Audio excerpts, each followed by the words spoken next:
ছোট বোন মই নিয়ে আসতে দরজার সামনে আটকে যায়। বাড়ির ভিতর থেকে তার বড় বোনেরা দেখছিল। মেয়েটি অনেক টানা হেঁচড়া করার পরও মইটিকে বাড়ির ভিতর ঢুকাইতে পারছিল না। ছোট বোনের কাজ দেখে মেজো বোন হতাশ হয়ে যায়। মেজো বোন তার কাজ ছেড়ে ছোট বোনের কাছে গিয়ে ছোট বোনকে ধাক্কা দেয়। ছোট বোন সরে যায়, তাকে বলে যে দেখ কিভাবে মইটিকে ঢুকাইতে হয়। মেজো বোনও অকামের বাল, সোজা ভাই মইটিকে না ঢুকাইয়ে মইটিকে কাটা শুরু করে। এই দেখে ছোট বোন চিল্লাচিল্লি শুরু করে দেয়। মেজো বোন তার কোনো কথা না শুনে তাও কাটাকাটি শুরু করে।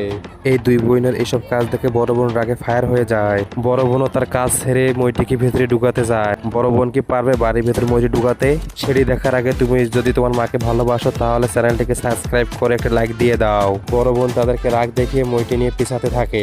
বড় বোনের বুদ্ধিও হাঁটুর নিচে। সে মইটাকে দরজা দিয়ে না ঢুকে উপর দিয়ে ফিক দেয়।